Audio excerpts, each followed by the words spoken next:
Bom, pessoal, como a Laura até já tinha dito, várias pessoas já devem ter visto, né, esses vídeos do juiz Frank Capra, de Providence, né, nos Estados Unidos.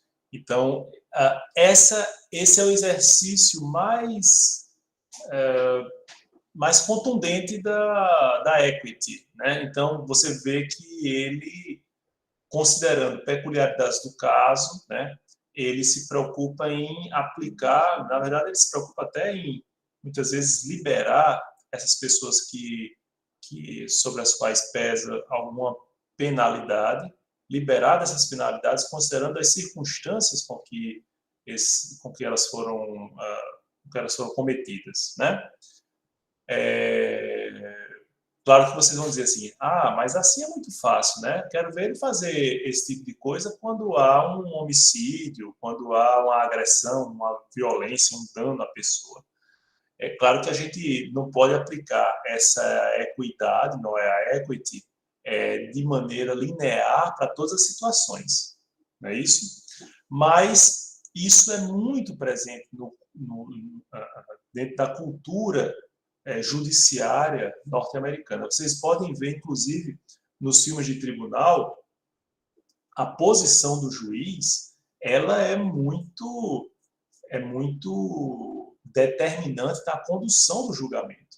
Quem assistiu aquele filme Os Sete de Chicago, né, vai ver a postura do juiz, ela determina a própria condenação ou absolvição dos acusados. Ou mesmo no filme O Povo contra Larry Flint, né?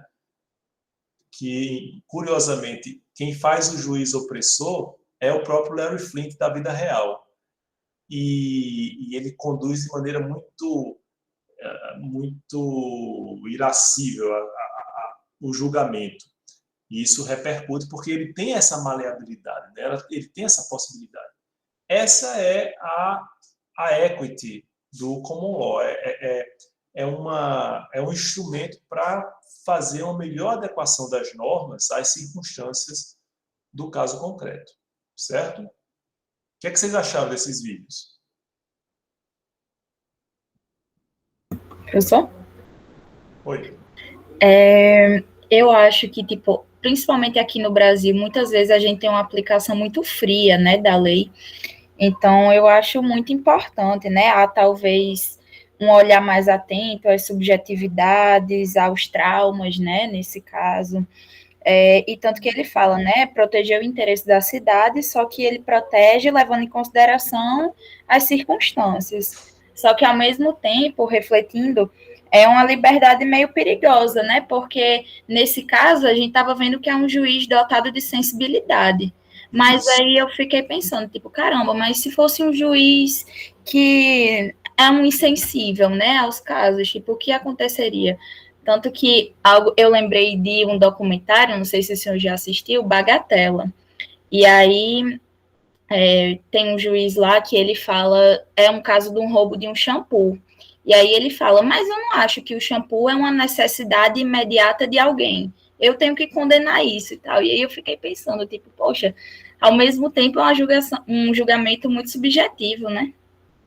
Realmente, é excelente, Ana, essa sua intervenção, porque isso tem um preço, né?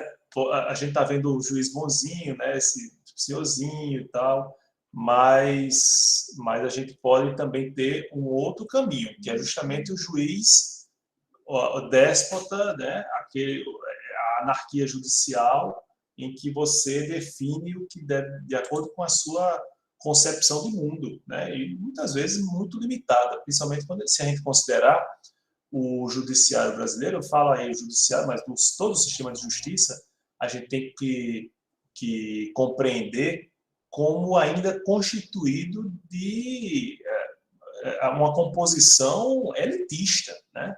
Então, a gente não tem a representatividade da população brasileira no sistema de justiça, no Ministério Público ou no Judiciário, né? Infelizmente, a gente ainda não conquistou isso ainda. Então, é muito interessante essa colocação, esse cuidado que a gente tem que ter. né? Acho que alguém levantou a mão aqui, deixa eu ver. Nádia. Professor, eu acho que para o Brasil, né, para a aplicação desse tipo de cláusula mais aberta, mais geral, tem esse problema que o senhor acabou de falar, de ser os juristas eles serem pessoas desse mundo mais elitizado, que aí não tem muita representatividade, e também eu acho que tem outro problema, que é a própria universidade, assim, a forma como é estudado, porque a gente tem pouquíssimas matérias como história do direito, como hermenêutica, como filosofia do direito, matérias assim, propedêuticas que permitam essa análise, digamos assim, fora do civil law, e a gente tem, assim, pelo contrário, tipo assim, não sei quantas cadeiras de direito civil, não sei quantas cadeiras de direito penal, todos os artigos a pessoa vê na aula, não pode passar um, mas, assim, essa parte de análise, de hermenêutica, de questionar, assim, de fazer essa visão mais fora da letra, né, da lei específica, isso também peca muito. Então, é algo que está tão longe, eu acho, que de acontecer, assim, no Brasil, não que eu esteja defendendo essa transição de um sistema para o outro, mas que eu acho que isso afeta muito, né, porque as universidades, nos Estados Unidos, eles fazem, tem muitas matérias para esse, algo muito mais favorecido. Então, eu acho que também não sei se é o que veio antes, né, a galinha ou o ovo, mas eu sei que um puxa o outro, né? Tanto a prática do jurista, do aplicador do direito, e a forma como a universidade é concebida e é praticada, né? Perfeito, Nádia. O que a gente pode concluir assim dessa colocação? Até algumas pessoas estão comentando aqui, né, no chat. Soa muito mais adequado o uso da equity, do common law, do que as nossas soluções pré-fabricadas dentro da lei do direito romano-germânico, né, do sistema romano-germânico. É como se a equity desse essa maleabilidade necessária para que se aplicasse o justo, né? Então, para se considerassem circunstâncias que muitas vezes são esquecidas. Mas elas são esquecidas, pessoal, não é porque nosso sistema é falho, não. Não é porque nosso sistema não prevê, não. Elas são esquecidas porque muitas vezes nós, operadores do direito, não fazemos bom uso dos instrumentos que existem já na própria legislação, certo? Então, é algo que diz muito também sobre quem atua no direito, quem ajuda a fazer o direito como ele é nesse país, certo? Vamos voltar aqui à apresentação.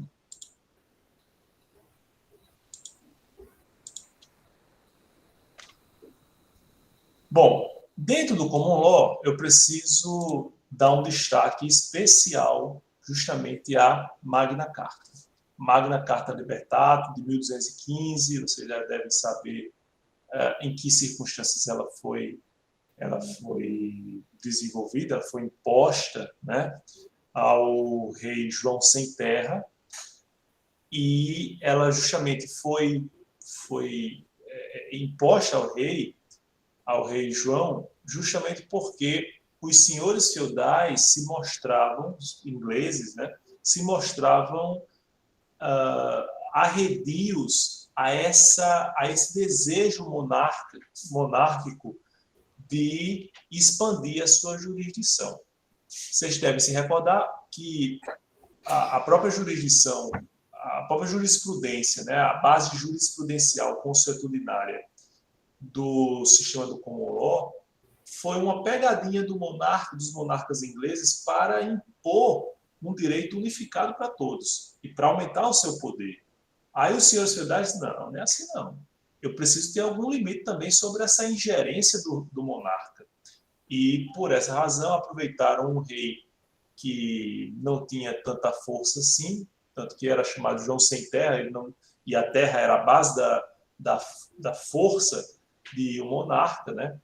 E aí impuseram a Magna Carta em 1215. Aqui, apenas para ilustrar, esse é o texto né, como ele aparecia originalmente, né, no inglês, obviamente, no inglês arcaico. E aí eu vou fazer uma menção a esses personagens que vocês já devem ter visto, né?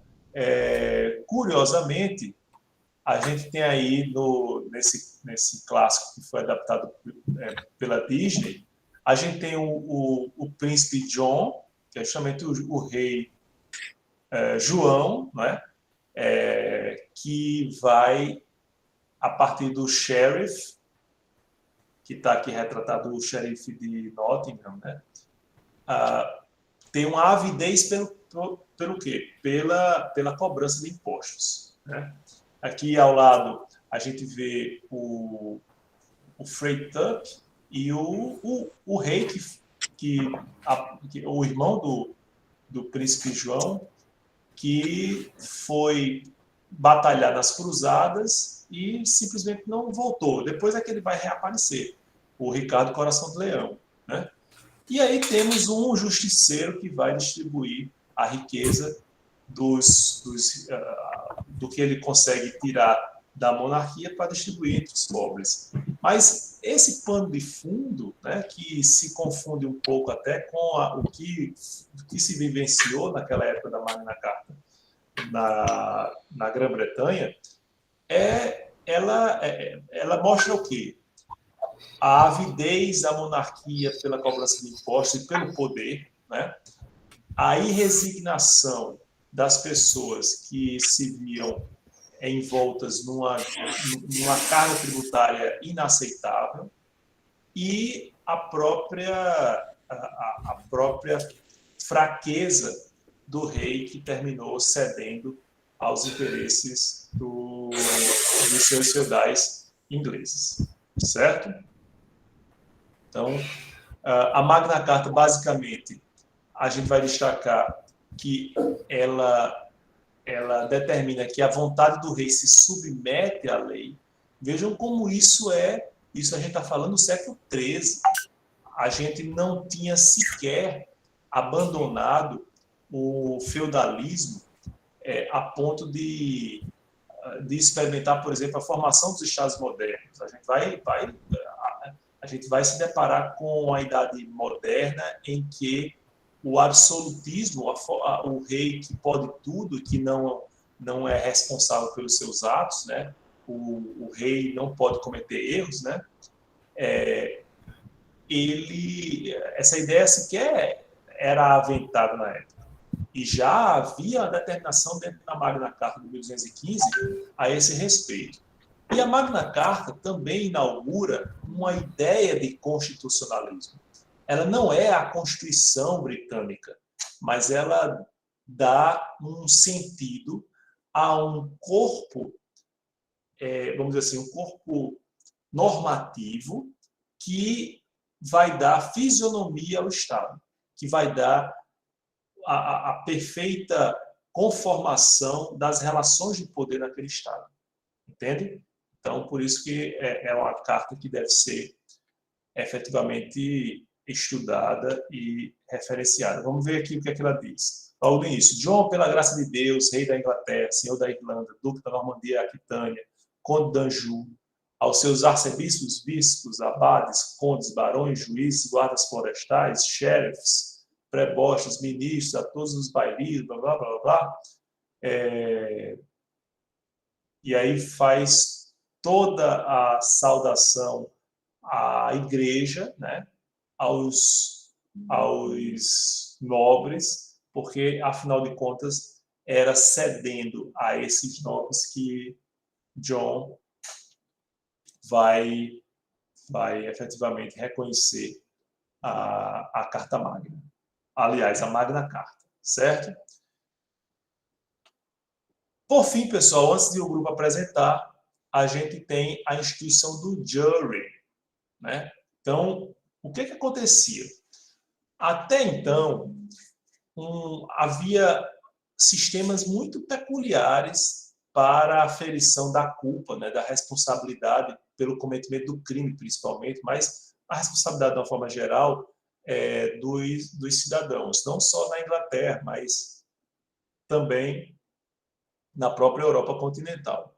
Era a época das ordalhas divinas. Então, quando alguém queria saber, por exemplo, se você tinha cometido algum crime ou um pecado, você submetia aquela pessoa à tortura, e isso foi reproduzido, inclusive, na época da Santa Inquisição. As pessoas eram submetidas à tortura, e aí, se realmente você tivesse razão, se a verdade estivesse com você, Deus intercederia e o salvaria daquele martírio, né? Então, a gente tem até aquela expressão, por fulano eu boto a mão no fogo. Não, eu botava literalmente a mão no fogo, porque se você colocasse a mão no fogo e você suportasse a dor, é porque, de fato, Deus teria se ocupado de salvá-lo daquela provação, né? Vejam que absurdo. Também existiam provas tarifadas, então veja que a gente fez referência até a elas no próprio Pentateuco bíblico, nos Hebreus, quando a gente tinha assim, olha, esse aqui só se prova com 2 testemunhos. Tal crime, eu preciso de ter uma confissão e um testemunho para conseguir prova suficiente para a condenação, certo? Mas, obviamente, isso era um absurdo. E o que é que existe de importante na instituição do júri, né, ou do jury, do common law? Esse sistema em que pessoas da própria comunidade eram investidas a função de julgar aquele seu semelhante, isso vai substituir esse sistema arcaico, né, de quase místico de aferição da responsabilidade. Porque o que é que valia? O convencimento dessas pessoas. E eu precisava apresentar a elas provas robustas, eu precisava apresentar a elas argumentos que fizessem com que esses julgadores, investidos nessa nova missão, fossem efetivamente, dessem efetivamente o seu veredito, né, a sua análise final. Isso é tão forte que está previsto, inclusive, no chamado Bill of Rights, né, da Constituição norte-americana. A gente vai falar sobre ela daqui a pouquinho, depois do grupo apresentar. Que na emenda 7ª da Constituição norte-americana, a gente tem lá, nos processos de direito consuetudinário, quando o valor da causa exceder $20, obviamente isso já foi reajustado, será garantido o direito de julgamento por júri, cuja decisão não poderá ser revista por qualquer tribunal dos Estados Unidos, senão de acordo com as regras do direito costumeiro, né? Então, a soberania dos vereditos está aí bem colocada na emenda 7ª da Constituição norte-americana. E vejam como foi impactante esse instituto, né? O que ele representou?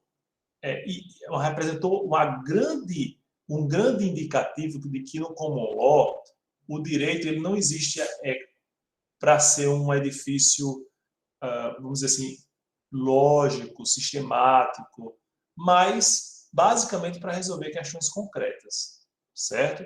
Então, diferentemente daquela ideia que a gente nutre do sistema romano-germânico racional, o legislador racional, aquilo tudo bem concatenado, não. Eu não tenho essa pretensão. E aí a dificuldade, né, que até Clara levantou. Eu tenho que ir atrás de precedentes, sim, mas a preocupação não é fazer um todo lógico, sistemático, mas de resolver questões, certo?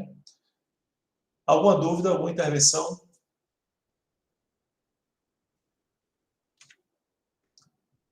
Agora, a apresentação do grupo 1. O que é que vocês têm a me dizer sobre o direito norte-americano?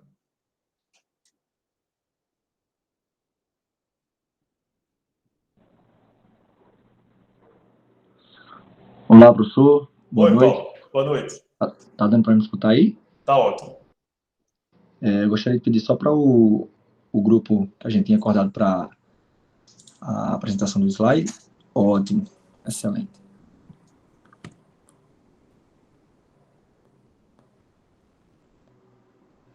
para só dar a tela cheia, e aí a gente começa.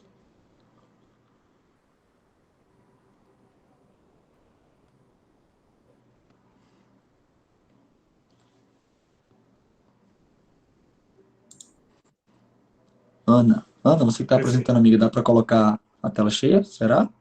Assim, acho que fica melhor para o pessoal. Tava na tela cheia, não sei o que tá acontecendo. Então, acho que tá travando aqui. Por isso que não tá indo. Em tela cheia, você tem que compartilhar a tela inteira, não só uma guia, para aparecer o PowerPoint.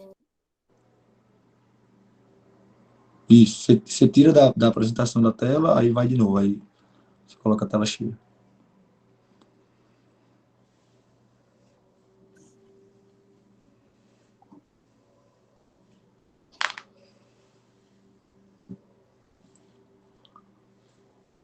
Ótimo.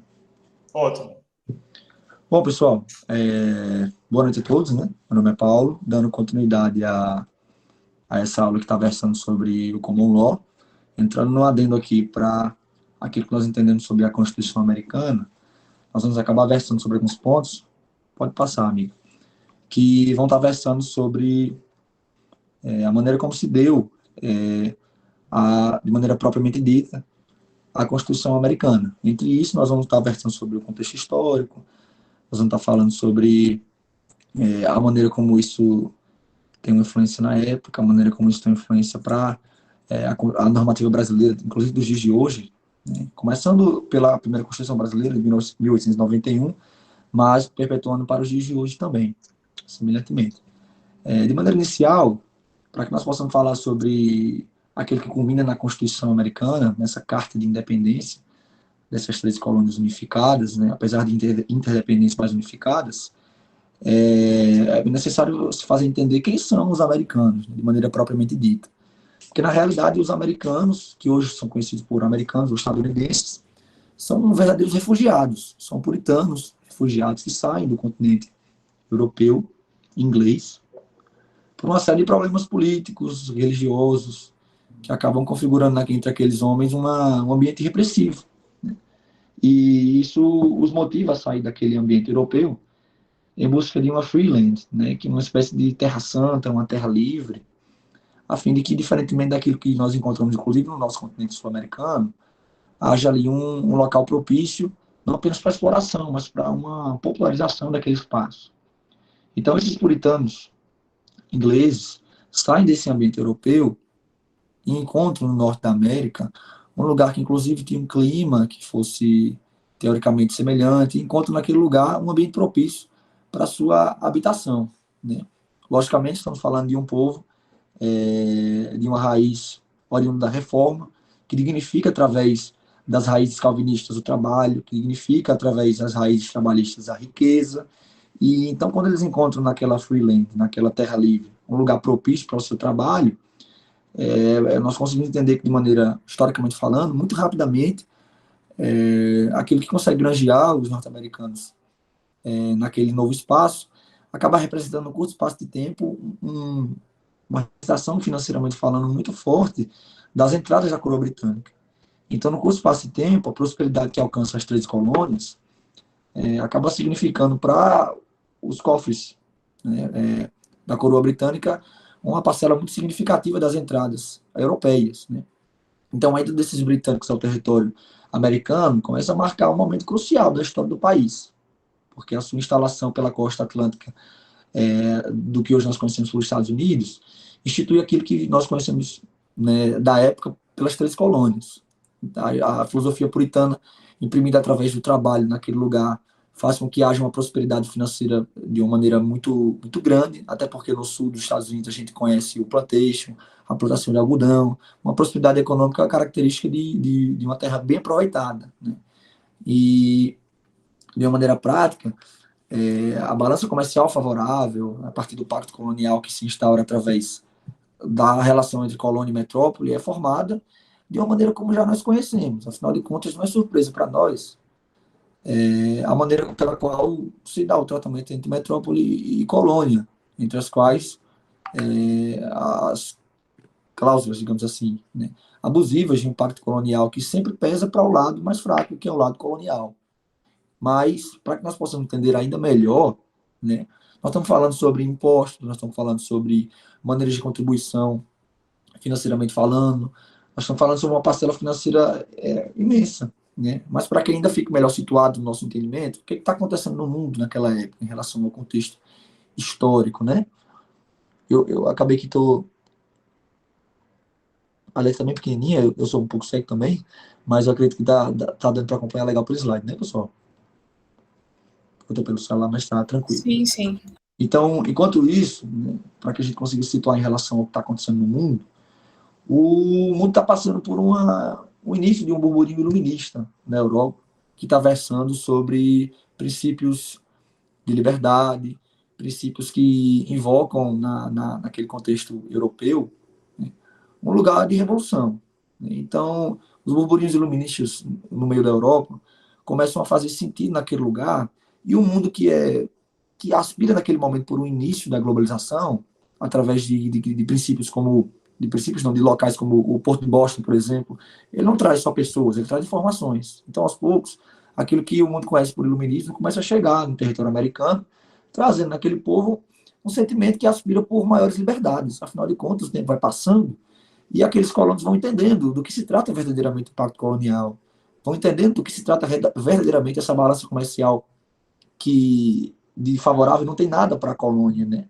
E esse entendimento vai chegando naquele povo e através da noção do que está acontecendo por meio do iluminismo, né, da noção que está acontecendo na Europa que chega até aquele lugar, muitos deles vão começar a alimentar no meio do seu interior essas aspirações por uma pseudo-suposta revolução, mas com uma perspectiva ainda muito simplista, que vai versar sobre apenas uma reformulação ou uma suavização do pacto colonial.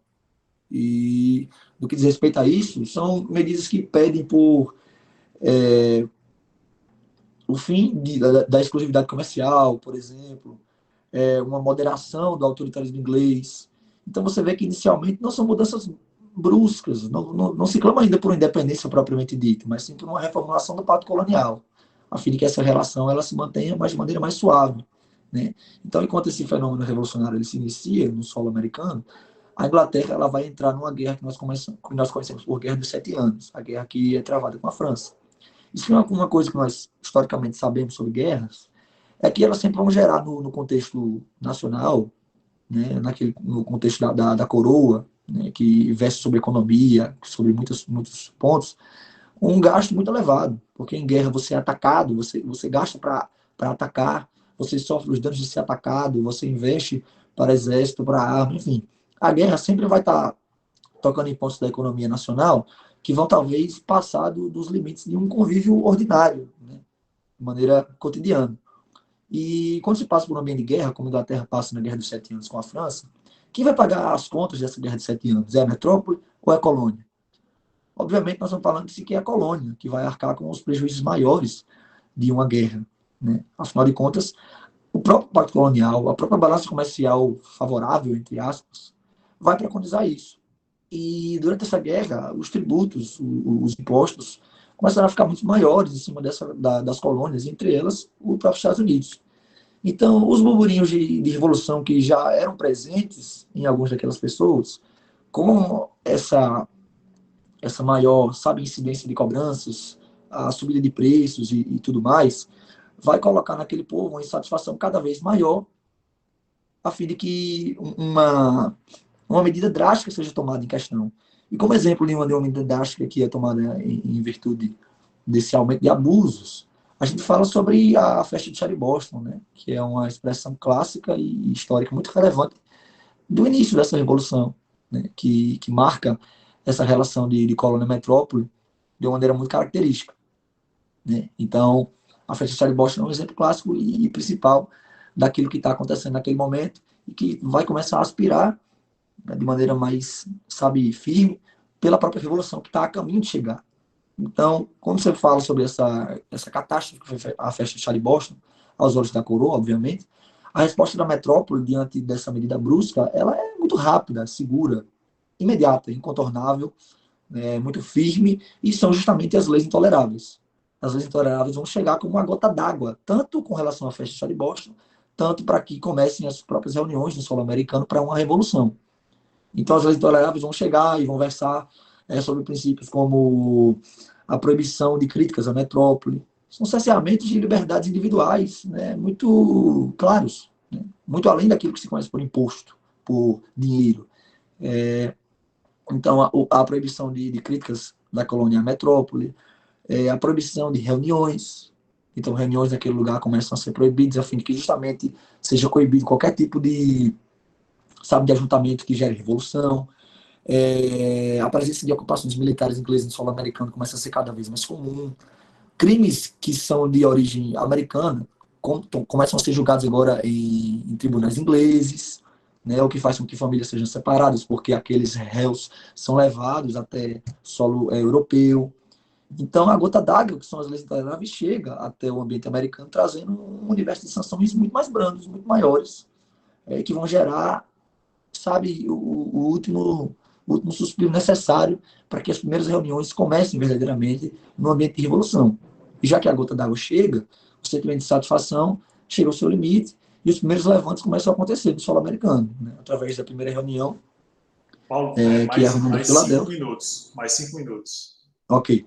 Que vai versar sobre a Congresso da Filadélfia. E lá, nesse congresso, há uma mudança de perspectiva, porque, na realidade, esse povo americano não vai estar mais clamando por uma mudança ou por uma suavização do pacto colonial, mas sim, verdadeiramente, agora, por uma verdadeira independência, né, por uma saída dessa prisão intelectual, digamos assim, por meio da metrópole. E, então, o Congresso da Filadélfia vem reivindicando os seus direitos separatistas, que foram quebrados, inclusive, através do próprio pacto colonial, das próprias leis intoleráveis, e nele é redigido ali o primeiro documento, né, que versa sobre a independência e torna-se parte da Constituição norte-americana, que em 4 de julho de 1776, Thomas Jefferson, Adams, Franklin preparam, né, a Declaração de Independência daquelas 3 colônias, que é conhecido como os Artigos da Confederação. Então, em 1776 é oficializado esse processo, documentado entre os colonos, que de maneira interdependente une aquelas 3 colônias e os coloca de maneira unida em um Estado-nação, que se torna os Estados Unidos da América. A questão ali, pelo momento, é porque nós somos apegados ao Bill of Rights, né? Mas, na realidade, pelas divergências que se encontram entre federalistas e não federalistas, pela efervescência da guerra que vai começar a partir de então entre colônios e a metrópole por causa dessa declaração de independência, não há naquele momento o Bill of Rights, se torna uma emenda, né? Mas no mundo, mais uma vez, o que está acontecendo? Iluminismo, justnaturalismo, que nasce em John Locke na sua fala dos direitos naturais, que são invocados pelo próprio Deus, a fim de que o homem tenha esses direitos inalienáveis. O Barão de Montesquieu triparte o Estado em executivo, legislativo e judiciário. E são todos os princípios que são invocados pela Constituição norte-americana, por esse documento de independência dos Estados Unidos.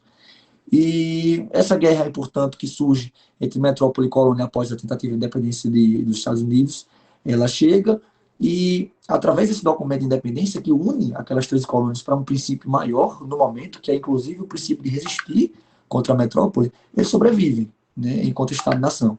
E, a partir de então, a guerra chega ao fim com uma resistência norte-americana.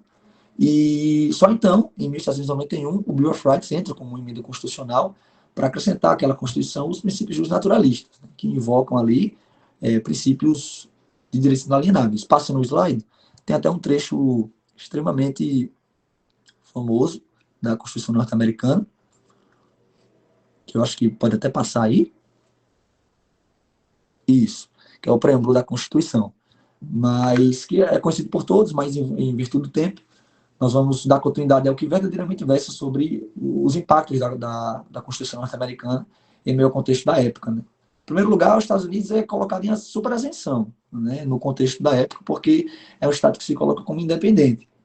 Então, o cenário global dos Estados Unidos se torna verdadeiramente característico pela sua independência. Um Estado pioneiro na tripartição do Estado, embora seja uma criação de Montesquieu, mas é um Estado que, de maneira pioneira, ele se cria naquele momento de maneira tripartida, o que acarreta numa mudança de perspectiva muito grande da organização político-social dos Estados Unidos em relação ao mundo.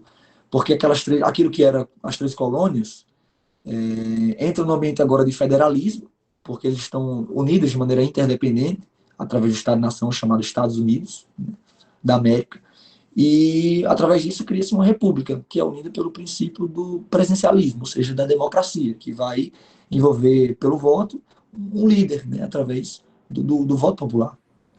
E a influência na época é tão grande que a Inconfidência Mineira, por exemplo, é um dos braços que aspirava à independência através daquilo que viu, do que os Estados Unidos viveu e preconizou pelo momento. E encerrando essa apresentação, as influências que o ordenamento jurídico brasileiro encontra através desse documento de independência de Constituição norte-americana é justamente versando, se você for parar para pensar na primeira Constituição norte-americana, brasileira, perdão, 1891, a influência que sofre os Estados Unidos é tão grande que você não está falando sobre a República Federativa do Brasil, você está falando sobre Estados Unidos do Brasil. Tamanha influência que sofre no momento. Né? Mas o federalismo são princípios invocados, né? Princípios que sofrem ataques, historicamente falando. Vargas queima bandeiras do Estado, né? Invoca a bandeira do Brasil, aquela coisa, mais o federalismo ele se coloca constitucionalmente muito forte, a partir de então, como influência da proclamação dos Estados Unidos, e até hoje nós subsistimos a partir da união entre Estados através do Pacto da União, o presidencialismo, enquanto a marca de uma república democrática, a divisão dos poderes, que mais uma vez nasce no Barão de Montesquieu iluminista, mas se dá de maneira pioneira nos Estados Unidos, né, de maneira prática, e, por fim, a perpetuação de conceitos constitucionais que nós encontramos na nossa Constituição, que é riquíssima, diga-se de passagem, e que são invocados de maneira inicial pelos Estados Unidos, como democracia, princípios de liberdade, o artigo 5 da nossa Constituição nem se fala, né? A igualdade e questões como a própria soberania popular. Afinal de contas, a Constituição dos Estados Unidos, e eu encerro assim essa apresentação, ela é pioneira nesse ambiente de versar sobre uma diminuição cada vez maior do impacto estatal na partícula humana, né? E assim, eu agradeço pela atenção. Perfeito, Paulo. Excelente. Ótimo. Pronto. Alguém do grupo quer fazer alguma complementação ao que Paulo já expôs? A apresentação foi bem completa, mas se vocês quiserem adicionar mais alguma coisa. Nada? Professor? Oi, Jorge. Olha, eu acredito que vale ser ressaltado que, apesar dessa Constituição ter um caráter assim, bem libertário, ela não atingiu todos os grupos da sociedade, né, no caso, porque a escravidão só foi abolida em 1865, né, em algumas das emendas, o voto aos negros também logo após, 5 anos após, e o voto da mulher também em 1920. Inclusive, a única emenda que foi revogada foi em 1920 também, que foi a lei seca, inclusive. Que eu acho que serve de curiosidade. Perfeito, Jorge. Muito bem lembrado. Que a gente tem a ideia de berço da democracia, né, a liberdade e tal, mas não foi a Constituição de todos. Né? Isso. Perfeito. Alguém mais? Eu vou só fazer algumas complementações pontuais ao que Paulo já falou, de maneira muito completa, né? Retomando aqui os slides. Nesse quadro também muito conhecido, né, dos Founding Fathers, né, dos pais fundadores, que também a gente escuta muito nos filmes, né? A referência aos pais fundadores da história norte-americana. Eles inspiram no povo justamente a ideia do que fazer em situações de crise.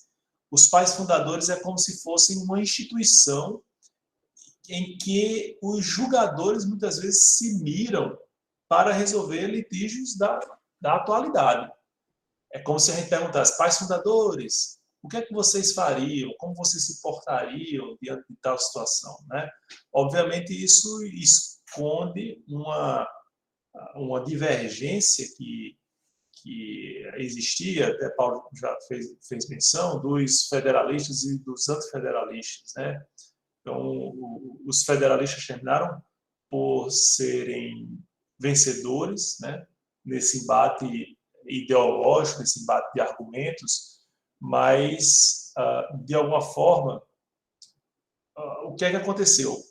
Como já foi ressaltado, a gente tinha a Constituição que era assentida pelos vários estados federados.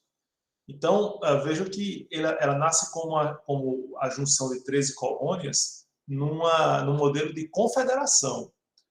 Mas o que se entendeu naquela ocasião, né, em relação à Constituição norte-americana? É preferível você deixar os direitos e garantias fundamentais para cada estado desenvolver, certo? E isso se deve justamente por esse sentimento do self-government, que está muito forte na cultura norte-americana. Como o Paulo até já referiu, as pessoas que saíram da Europa, né, perseguidas em razão da sua religião ou expulsas por diversas outras razões, perseguição política e tal, vieram se instalar aqui na América em busca da realização de um sonho. E esse sonho era justamente também seguido da intenção de se autogovernar, certo? Isso é muito presente, né, durante toda a história norte-americana. E isso reflete até na própria organização política. Vejam que o federalismo norte-americano concede aos estados muito maior liberdade, autonomia, né, do que na Federação Brasileira, por exemplo. Na verdade, lá a gente tem estado, existem eleições que, por exemplo, nessas últimas eleições presidenciais, nos Estados Unidos, houve em alguns estados a eleição concomitante para determinar a mudança da bandeira, né?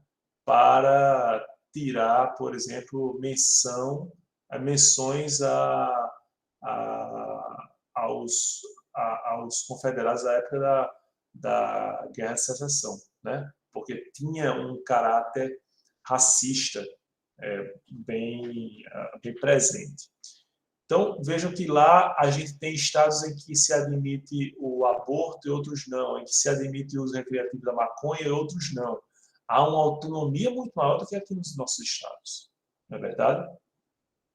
Isso em razão dessa ideia do self-government, certo?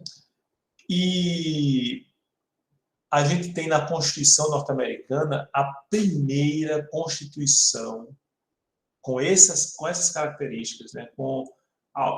Sendo ela escrita, sendo ela que reúna todos os apontamentos essenciais para a ideia de Estado. A gente tem pela primeira vez na Constituição norte-americana de 1737 esse documento. Era uma Constituição que estabeleceu um Estado federado, um regime representativo, né? Uma forma de governo republicana, fugindo da monarquia que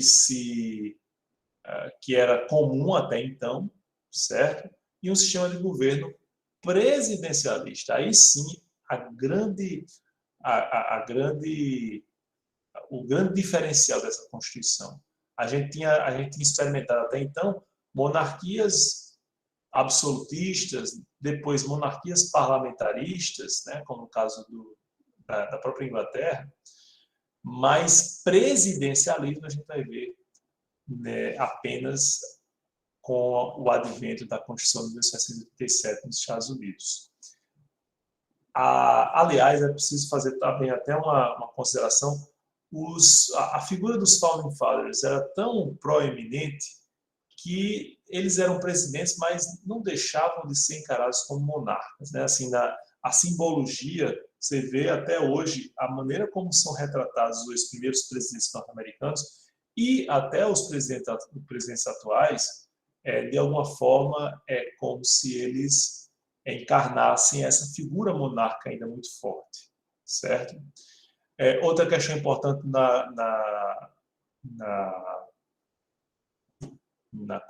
Constituição norte-americana é que ela vai sendo modificada ou reavivada a partir das emendas e dos entendimentos jurisprudenciais, certo? Então, é uma Constituição muito enxuta, a Constituição, vocês observam, como é que um país com a complexidade dos Estados Unidos tem ainda arrimo numa Constituição do final do século XVIII, né? Que é uma coisa impressionante, mas justamente porque ela é concisa, ela só traz aquilo essencial para a definição do Estado norte-americano. Outras leis, outros costumes, outras normas jurisprudenciais vão definir essas questiúnculas que muitas vezes são colocadas nas nossas constituições, certo? Outra questão importante para a gente realçar aí, a 5ª emenda à Constituição, que fala justamente sobre o Due Process of Law, né? A ideia de que a penalidade deve ser aplicada apenas após o devido processo legal. Um acusado só pode ser colocado diante da justiça se for respeitado o devido processo legal, certo? E esse devido processo legal é substancial. Ele foi previsto na 5ª emenda da Constituição norte-americana dentro do âmbito dos chamados Bill of Rights. E, por fim, pessoal, um destaque aí que eu devo dar ao caso Marbury versus Madison, que vocês vão ouvir falar muito em direito constitucional, porque é um caso paradigmático que mostra, pela primeira vez nesse sistema, o controle judicial da constitucionalidade das leis. Vejam que a ideia que a gente vinha construindo até então é do legislador, o legislador iluminado, o legislador que vai racionalmente formular aquela lei. E é esse modelo que, inclusive, vai se verificar quando Napoleão erige seu Código Civil, que a gente vai ver na próxima aula. Mas essa ideia de algo até quase divino, né, termina se contrapondo a essa previsão de que o juiz possa declarar inconstitucional ou fazer um controle de constitucionalidade dessa lei, né? Por isso que a gente encontra essa decisão como um marco no controle de constitucionalidade das leis. E nos Estados Unidos, mais que na França, por exemplo, isso teve ressonância. Por quê, pessoal? Porque os juízes franceses, por exemplo, eles ainda eram muito vinculados ao antigo regime que tinha sido deposto pela Revolução. No caso dos Estados Unidos, não, tudo era novo.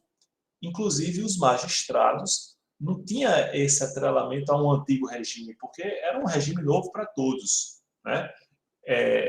Por isso, houve menos resistência no âmbito do sistema norte-americano de admitir esse controle de constitucionalidade das leis, certo? Algo mais, ali, esse aqui das codificações a gente deixa para a próxima aula, quando a gente vai falar sobre o Código de Napoleão, o grupo 2 vai se apresentar, certo? Alguma outra dúvida, pessoal? Ok? Então,